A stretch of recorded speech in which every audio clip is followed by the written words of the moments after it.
प्यारी साध संगत जी, आप सभी के भीतर बैठे उस निरंकार परमात्मा को दास का प्रणाम। आज एक संत ने मुझसे पूछा कि मन पर काबू कैसे पाए। साध संगत, मेरा मन पर काबू पाने का जो तरीका है थोड़ा अलग है, फिर भी बता ही देते हैं। साध संगत, यह मन बड़ा चंचल है, बड़ा शक्तिशाली है। अर्जुन जैसा महान योद्धा जिसने पूरी दुनिया को जीतने का सामर्थ्य रखा, उसने भी भगवान कृष्ण के सामने हाथ जोड़ दिए और कहा, चंचलम ही मनः कृष्ण प्रमाथि बलवत दृढ़म तस्याहम निग्रहम मन्ये वायुरिवस दुष्करम। अर्थात, हे कृष्ण, यह मन बड़ा चंचल प्रमथन स्वभाव वाला, बड़ा दृढ़ और बलवान है। इसको वश में करना तो मैं वायु को मुट्ठी में रोकने के समान अत्यंत दुष्कर मानता हूं। सोचिए साध संगत जी, जब अर्जुन को यह इतना कठिन लगा तो हम और आप तो साधारण मनुष्य हुए, लेकिन इसका यह अर्थ नहीं कि यह असंभव है। भगवान ने इसका उत्तर भी दिया साध संगत। उन्होंने कहा, अभ्यास और वैराग्य से ही यह संभव है। आज मैं आपको कोई किताबी ज्ञान नहीं दूंगा, मैं अपना अनुभव साझा करूंगा। मैं अपने मन को कैसे साधता हूं, कैसे उसे शांत रखता हूं, यह आपको बताऊंगा।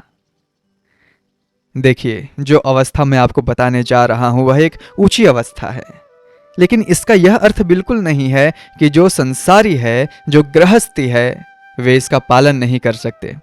बिल्कुल कर सकते हैं, बल्कि इस अवस्था में वही व्यक्ति ज्यादा देर टिक सकता है संतो, जिसे इस सत्य निरंकार का बोध हो गया हो, जिसके मन में यह स्पष्ट हो गया हो कि यही सत्य है और ऐसा करने से ही ऐसा होगा।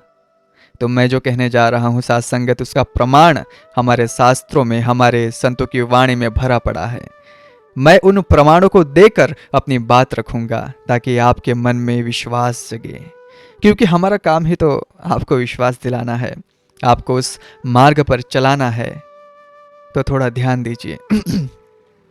मेरे जीवन में एक मोड़ तब आया साध संगत, जब मुझे कुछ सत्यों का स्पष्ट बोध हो गया। पहला सत्य है साध संगत, पुनर्जन्म का। आज का विज्ञान साध संगत माने या फिर ना माने, लेकिन यह एक ध्रुव सत्य है।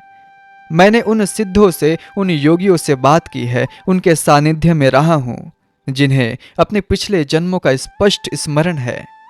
मैं स्वयं जिस सिद्ध पुरुष के पास साधना के लिए 15 दिन रहा संतो, उन्होंने अपनी 28 जन्मों की यात्रा देखी थी, और कुछ सूक्ष्म अनुभूतियां मेरी भी है, जिन्होंने मेरे इस विश्वास को 100% दृढ़ कर दिया कि यह शरीर ही अंत नहीं है, यह यात्रा बहुत लंबी है।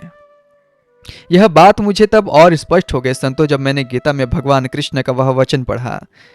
अर्जुन ने पूछा था कि प्रभु, अगर कोई साधक योग के मार्ग पर चले और इस जन्म में सिद्धि ना पा सके तो उसकी क्या गति होती है? क्या वह छिन्न भिन्न बादल की तरह नष्ट हो जाते हैं? तब भगवान ने कितना सुंदर आश्वासन दिया। उन्होंने कहा, नेहाभिक्रमणा सोस्थि प्रत्यवायो न विद्यते स्वल्पमप्यस्य धर्मस्य त्रायते महतो भयात्। अर्थात इस आध्यात्मिक मार्ग में किया गया थोड़ा सा भी प्रयास व्यर्थ नहीं जाता, इसमें कोई हानि नहीं होती, कोई नुकसान नहीं होता, कोई उल्टा फल नहीं मिलता। भगवान ने आगे और स्पष्ट किया कि उस साधक की साधना व्यर्थ नहीं जाती, वह अगले जन्म में वहीं से अपनी यात्रा शुरू करता है जहां उसने छोड़ी थी। साध संगत, अब यह बात मेरे मन में बिल्कुल साफ हो गया। जब यह बात स्पष्ट हो गया कि अब इस जीवन की छोटी छोटी हार जीत, मान अपमान, यह सब बहुत छोटे लगने लगा, मन को एक विशाल दृष्टिकोण मिल गया संतो। इसके बाद एक और श्लोक है जिसमें भगवान कहते हैं, तत्र तम बुद्धि संयोगम लधते पूर्व देहि कम यतते चतुतो भूयः सौ सिद्धो कुरुनंदन। अर्थात उस जन्म में वह साधक अपनी पुरानी जन्मों की साधना से मिले हुए संस्कारों, बुद्धि और आध्यात्मिक प्रवाह को फिर से प्राप्त कर लेता है, और उन्हीं संस्कारों से प्रेरित होकर वह फिर से साधना में लग जाता है, उसी मंजिल की तरफ बढ़ता है जिसे वह पिछले जन्म में अधूरा छोड़ गया था। साध संगत जी, बस फिर क्या था, जिसे मैंने अनुभव किया, जिसे मैंने देखा, बिल्कुल वही बात गीता में लिखी मिली तो विश्वास तो पूरा हो गया। अब दूसरी बात जो मेरे मन में पत्थर की लकीर की तरह बैठ गई संतो, वह है परमात्मा का धाम और उनका स्मरण। साथ संगत, अगर आप निरंतर निरंकार परमात्मा का स्मरण करते हैं, ध्यान से सुनो, तो आप उन्हीं को प्राप्त होते हैं। और जो देवताओं का स्मरण करते हैं वे देवताओं के धाम में जाते हैं। साथ संगत, बहुत से सिद्ध योगी अपने सूक्ष्म शरीर से उन लोकों की, उन धामों की यात्रा करते हैं। यह धाम स्थूल नहीं है संतो, यह सूक्ष्म जगत में स्थित है। यह कोई कल्पना नहीं है, यह एक वास्तविकता है। सत्संगत, अगर आप मेरी बात नहीं मानते तो भगवान कृष्ण की ही बात मान लो, जो स्वयं परमात्मा अपनी बात लोगों तक पहुंचाने के लिए साकार रूप में आकर कह रहे हैं, यान्ति देवव्रता देवान पित्र नियान्ति पितृवता भूतान यान्ति भूते चा यान्ति मध्या चिनोपि माम। जो देवताओं की पूजा करते हैं वे देव लोगों को प्राप्त होते हैं। जो पितरों का पूजन करते हैं वे पितृलोक को जाते हैं। जो भूत प्रेत या फिर निम्न शक्तियों की पूजा करते हैं वे उन्हीं स्तर को प्राप्त होते हैं। और जो केवल मेरी यानी निरंकार परमात्मा का स्मरण करते हैं वे मुझे प्राप्त होते हैं। सत्संगत, मैं यह सब आपको क्यों बता रहा हूं? क्योंकि आगे जो मैं बताऊंगा वह आपको सरलता से समझ आ जाए। बस थोड़ा समय मुझे और दीजिए संतो, थोड़ा धैर्य रखिए, आपको पता चल जाएगा कि मैं अपने मन को कैसे काबू करता हूं। इसलिए मैं जिस अवस्था में आकर आपसे बात कर रहा हूं संतो, उस अवस्था का एहसास आपको कराने के लिए, ताकि आप मेरी बात समझ पाए, इसीलिए मुझे यह सब बातें आपको कहनी पड़ रही हैं। साथ संगत जी, जब मुझे यह दो बातें स्पष्ट हो गई तो तीसरा सत्य अपने आप प्रकट हो गया। वह यह है कि हमें यह जो मनुष्य जन्म मिला है इसमें एक अद्भुत शक्ति मिली है, जागरूकता की, चेतना की, सोचने की शक्ति, जो शक्ति मनुष्य से नीचे की योनियों को नहीं मिली है ना। साथ संगत, अब इस शक्ति का उपयोग आप कहाँ करते हैं यही सब कुछ तय करता है। आप इसका उपयोग संसार के चिंतन में करेंगे तो आपका समय जाएगा, और समय ही तो जीवन है संतो। और जब आप इसी समय को, इसी चिंतन को परमात्मा की ओर मोड़ देते हैं तो वही आपकी सेवा बन जाता है, आपकी साधना बन जाता है। भगवान स्वयं कहते हैं, अनन्यास चिंतयन्तो माम ये जनाः पर्युपासते तेषां नित्याभियुक्तानां योगक्षेमं वहाम्यहम्। जो अनन्य भाव से मेरा ही चिंतन करते हैं, मेरा भजन करते हैं, वह नित्य निरंतर मुझ में लगे हुए भक्तों का योग क्षेम का मैं खुद वहम करता हूं और अंत में उसमें प्राप्त हो जाता हूं। सोचिए कितना बड़ा आश्वासन है। अब यहीं पर संतो एक बहुत सुंदर कथा आती है। जब भगवान श्री कृष्ण का अवतार कार्य पूरा होने को था संतो, और वह जाने की तैयारी में थे, तो उद्धव जैसे भक्तों ने व्याकुल होकर पूछा कि प्रभु, आप तो चले जाएंगे पर हमारा उद्धार कैसे होगा, हम कलयुगी जीवों का क्या होगा? भगवान मुस्कुराए और बोले, तो तुम मेरा चिंतन करना। उद्धव ने आश्चर्य से कहा, बस प्रभु, बस इतना ही करना है? भगवान ने कहा, हाँ, बस इतना ही करना है, लेकिन एक बात याद रखना, अंत समय में, मृत्यु के क्षण में जो मेरा चिंतन करेगा वह मेरे धाम को प्राप्त होगा। पर अंत समय में तुम्हें वही याद आएगा जिसका चिंतन तुमने पूरा जीवन किया है। यह बात मेरे हृदय में उतर गई संतो, और पूरी जिंदगी फिल्मों और रील्स, दुनियादारी, लड़ाई झगड़े में अगर मैंने निकाल दी तो अंत समय में राम या फिर कृष्ण या फिर निरंकार कहाँ से याद आएंगे? वही सब तो याद आएंगे जिनका मैंने चिंतन किया। इसीलिए जब मुझे यह स्पष्ट हो गया तो मेरे जीवन से व्यर्थ की चीज़ें अपने आप निकलने लगी।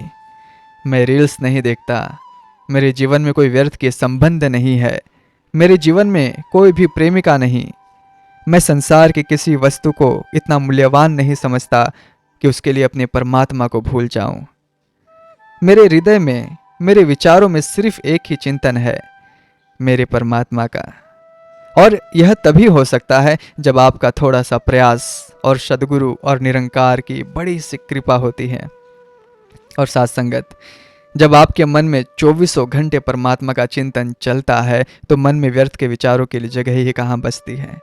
मन वैसे ही पवित्र हो जाता है, ज्ञान से भर जाता है, शांत और सुकून में रहने लगता है, और यह तो आप जीते जी पा रहे हैं संतो, मृत्यु के बाद तो परम गति निश्चित हो जाती है, क्योंकि यह मेरा वचन नहीं संतो, यह स्वयं भगवान का वचन है। सर्वधर्मान परित्यज्य मामेकं शरणं व्रज अहम त्वा सर्वपाप्योभ्यो मोक्षयिष्यामि मा शुचा। सब धर्मों को, सारे आश्रयों को त्याग कर तू केवल एक मेरी शरण में आ जा, मैं तुझे संपूर्ण पापों से मुक्त कर दूंगा, तू शोक मत कर। जब भगवान स्वयं आश्वासन दे रहे हैं साथ संगत, तो फिर संदेह कैसा। बस इसी एक विश्वास ने मेरे मन को साथ संगत दिशा दे दी। अब वह भागता नहीं, वह ठहर गया है। अब अपने स्रोत में, अपने परमात्मा में, अपने स्वरूप में ठहर गया है। साथ संगत जी, जितना मैंने जाना और अनुभव किया है साथ संगत, उसका तो मैंने आपको सिर्फ 10% ही बताया है। फिर भी देखो आपके मन में इस बात का कितना विश्वास बन गया है। जीवन, मृत्यु और मृत्यु के बाद की बात पर भी एक विश्वास बना रहा है आपके मन में। तो सोचो मेरे मन में कितना विश्वास होगा। मुझे इस निरंकार परमात्मा पर इतना विश्वास है संतो, कि स्वयं सदगुरु आकर भी कह दे कि राहुल, मैंने जो तुझे ब्रह्म ज्ञान दिया है वह झूठ है, गलत है, तो मैं सदगुरु की बात का भी विश्वास नहीं करूंगा। प्यारी साथ संगत जी, साथ संगत, अब प्रश्न उठता है कि जब यह बोध गहरा हो जाता है, जब यह सिर्फ बौद्धिक ज्ञान न रहकर अनुभूति बन जाता है, तब क्या होता है, तब जीवन कैसे बदलता है। साथ संगत जी, तब यह संसार, यह पूरा जगत आपको एक स्वप्न की भांति लगने लगता है। ध्यान से सुनना, इसे ऐसे समझिए, आप रात को सोते हैं और एक बहुत सुंदर सपना देखते हैं। सपने में आप राजा बन गए हैं, आपके पास महल है, धन दौलत है, सब कुछ है। आप सपने में बहुत खुश है, लेकिन भीतर कहीं एक हल्का सा बोध है कि यह सपना है। सुबह आँख खुलेगी और यह सब चला जाएगा। तो क्या साथ संगत आप उस सपने के महल से मोह करेंगे? नहीं करेंगे। आप उसका आनंद लेंगे, लेकिन उससे बंधेंगे नहीं। ठीक इसी तरह साथ संगत, जब ज्ञानी को यह बोध हो जाता है कि यह जीवन, यह संसार, यह शरीर सब नश्वर है, एक यात्रा का पड़ाव मात्र है, तो वह इस संसार में रहता तो है संतो, लेकिन इससे लिप्त नहीं होता। उसे किसी भी चीज से आसक्ति नहीं होती, कोई गहरा आकर्षण नहीं होता। मन हर चीज से अनासक्त होने लगता है। एक समय ऐसा आता है जब साधना गहरी होती है तो आपको यह सांस से भी बोझ लगने लगती है। साथ संगत, जब मैं ध्यान के गहराई में उतरता हूँ तो एक अवस्था आती है जहाँ परम शांति होती है, परम आनंद होता है। उस आनंद में यह आती जाती श्वास भी एक बाधा सी लगने लगती है। मन कहता है कि भाई क्यों चल रही है, रुक जा, मेरे और मेरे आनंद के बीच में क्यों आ रही है। यह वैराग्य की पराकाष्ठा है साथ संगत। उस अवस्था में आपको आनंद के लिए कहीं बाहर नहीं जाना पड़ता, आप स्वयं आनंद का स्रोत बन जाते हैं। आपके पास जो आता है वह भी उस आनंद की तरंगों को महसूस करता है, शांत हो जाता है। इसका अर्थ यह नहीं कि आप पत्थर दिल हो जाते हैं संतोष, ऐसा बिल्कुल नहीं है। प्रेम और करुणा तो और बढ़ जाती है, लेकिन मोह नष्ट हो जाता है। आपका अपने परिवार से भी मोह हट जाता है। आप प्रकृति के नियम को, विधाता के विधान को स्वीकार कर लेते हैं। अगर कल आपको यह खबर मिले कि आपके परिवार में से कोई नहीं रहा, तो आप साधारण व्यक्ति की तरह बिलकते नहीं हैं। आप शांत रहकर प्रकृति के उस विधान को स्वीकार करते हैं कि जो आया है संतो, उसे जाना ही है। हाँ, लेकिन एक बात का ध्यान रखना बहुत जरूरी है। मन में यह अफसोस नहीं रहना चाहिए कि जब तक वे जीवित थे मैंने उनके प्रति अपना कर्तव्य नहीं निभाया। और यही पर धर्म का सबसे बड़ा रहस्य छिपा है, कर्तव्य। अब भगवान श्री राम का जीवन देखिए, उनका पूरा जीवन संतो कर्तव्य का एक महाकाव्य है। उन्होंने हर कर्तव्य को धर्म और मर्यादा की कसौटी पर कसकर निभाया है। सच मानिए संतो, जब आप अपने जीवन के कर्तव्यों को पूरी निष्ठा और ईमानदारी से निभाते हैं तो बस इतने से ही ईश्वर प्रसन्न हो जाते हैं। यदि आप एक पिता है, एक माँ है, एक पुत्र है, एक कर्मचारी है, जो भी आपकी भूमिका है, उसके प्रति अगर जो आपका धर्म है, जो आपका कर्तव्य है, अगर आपने बस उसी को ठीक से निभा लिया तो यही आपकी सबसे बड़ी तपस्या बन जाती है। आपको अलग से पहाड़ों में जाकर साधना करने से जो फल मिलता है वही फल आपको अपने कर्तव्यों को निभाने में मिल जाएगा। इसलिए संतो, अपने कर्तव्यों को निभाओ, अपने मन को, अपने तन को पवित्र रखो। आज के समय में सबसे बड़ी तपस्या यही है कि इंसान अपने कर्तव्यों से विमुख ना हो और अपवित्रता से बचा रहे। जो यह कर लेता है संतो, उस पर परमात्मा की कृपा अपने आप बरसती है। तो अंत में सार यही है कि जब आप इस अवस्था में पहुंचते हैं तो संसार से आपका लगाव उतना नहीं रह जाता। परमात्मा ही आपके लिए सब कुछ हो जाते हैं। आपका केंद्र, आपका लक्ष्य, आपका प्रेम, सब कुछ वही हो जाते हैं। उस अवस्था में अगर कोई आपसे आकर कह दे कि मैं तुम्हें यह सारा ब्रह्मांड दे दूंगा, तीनों लोगों का राज्य दे दूंगा, तो आपके मन में क्या आएगा? आपके मन में आएगा कि बस नहीं, यह सब तो मैं अनंत जन्मों से भोगता आ रहा हूँ। कभी कीड़ा बना, कभी देवता बना, कभी राजा बना, कभी रंक बना, सब देख लिया, अब और नहीं चाहिए। अब तो बस मुझे मुक्ति चाहिए, मुझे अपने परमात्मा का धाम चाहिए। मन की यही अवस्था है संतो। मन पर काबू पाना, मन को मारना नहीं है संतो, मन को मिटाना नहीं है संतो। मन तो एक शक्ति है, बस उसकी दिशा बदल देनी है। जो मन पहले संसार की ओर, भोग की ओर दौड़ता था, अब उसी मन को परमात्मा की ओर, अपने स्वरूप की ओर मोड़ देना है। जिस दिन आपने यह कर लिया, उसी दिन आप मन के गुलाम नहीं, मन के स्वामी बन जाएंगे। और जिस दिन आप मन के स्वामी बन गए, उस दिन से आप परमात्मा के योग्य हो जाएंगे। उस दिन से परमात्मा आपको स्वीकार कर लेंगे। और जब परमात्मा स्वीकार कर ले तो संतो, फिर उनके द्वारा बनाया गया यह सारा ब्रह्मांड भी मिल जाए तो उनके आगे बहुत छोटा लगेगा। जब बड़े की चाह हो जाती है तो उसके नीचे की सारी चीज छोटी ही लगने लगती है। और अंत में संतो, आप सभी का दास राहुल आप सभी से यही कहना चाहेगा कि आप इसी आध्यात्मिक मार्ग पर चले, इसी बोध में स्थित रहे। परमात्मा आप सभी का कल्याण करे। और कहने समझाने में कोई त्रुटि हुई हो तो दास को क्षमा करना।